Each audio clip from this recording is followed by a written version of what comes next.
উপস্থিতি কোরবানি আসলে কিছু প্রশ্ন বিভিন্ন জায়গায় ঘুরপাক খায়। পশু হত্যা, এটা মানবতা লঙ্ঘন, এটা করা যাবে না। যারা এই প্রশ্নগুলা করে তারা কি গরু ছাড়া অন্য কিছু খায় না? মুরগি খায়, এটাও তো পশু হত্যা। মাছ খায়, এটাও তো পশু হত্যা। শাক পালা তরুলতা খায়, এগুলোরও তো জান আছে। কাজেই দেখবেন এই সমস্ত উদ্ভট কিছু প্রশ্ন কোরবানির আগে বিভিন্ন মাথা চাড়া দেয়।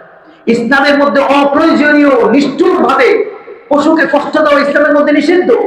এজন্য বলা হয়েছে ছুরিকে ভালো করে ধার দাও, যেন সহজে তার জান চলে যায়, কষ্ট দিতে পারবা না। আর যারা এই সমস্ত প্রশ্ন তুলে তারা দেখবেন গরুকে রড দিয়ে পিটিয়ে, মাথার মধ্যে পিটিয়ে এরপরে এটাকে হত্যা করে এরপরে খায়।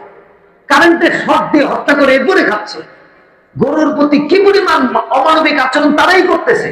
মুসলমানরা কোনোদিন অমানবিক আচরণ করে না। আল্লাহ পাক বলেন, এগুলোকে আমি সৃষ্টি করেছি তোমাদের রিজিকের জন্য, তোমাদেরকে আমি এগুলোর মাধ্যমে রিজিক দিই, দারিদ্রের উপকার হয় এবং পশু যেন কষ্ট না পায় সেজন্য আমাদেরকে খুব আদেশ করা হয়েছে হাত থেকে এমন ভাবে আনবে যেন পশুরা কষ্ট না পায়, এমন ভাবে জবাই দিলে যেন কষ্ট না পায়। অথচ দেখেন আমাদের পার্শ্ববর্তী দেশে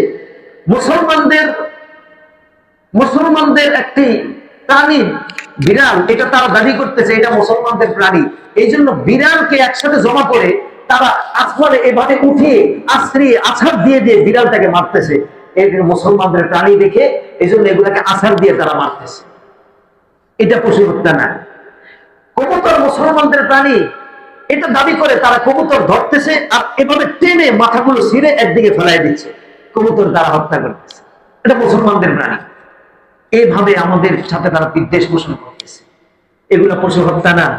যারাই এই সমস্ত দাবি করতেছে তারা পশুর প্রতি অত্যন্ত অমানবিক, এবং পশু হত্যা অমানবিক বলে তারা মানুষকে হত্যা করতেছে, মানুষকে ঘর থেকে তুলে নিয়ে যাইতেছে, মামুনদেরকে ঘর থেকে তুলে নিয়ে গিয়ে তারা র্যাপ করতেছে, দাঁড়িয়ে আছে তো তার উপরে তারা আক্রমণ শুরু করতেছে।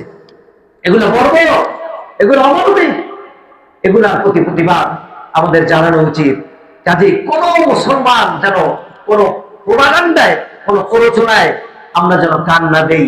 এটা একটি নিছক ইবাদত। এটা শুধু রক্ত প্রবাহিত করা নয়, এটা রক্ত প্রবাহের সঙ্গে সঙ্গে নিজের আত্মত্যাগ, নিজের হিংসা, নিজের অর্থের লোভ, নিজের ত্যাগ এবং আল্লাহর অনুগত্য এর মধ্যে নিহিত রয়েছে। কোরবানির মধ্যে বিরাট বড় একটা শিক্ষা। কাজে আমরা যদি কোরবানি না দেই, আল্লাহ রাসূল বলে এই গুরুত্বপূর্ণ ইবাদতটি পালন না করার কারণে তুমি আমাদের ঈদগাহে আসবে, তোমাকে আমরা দেখতে চাই না।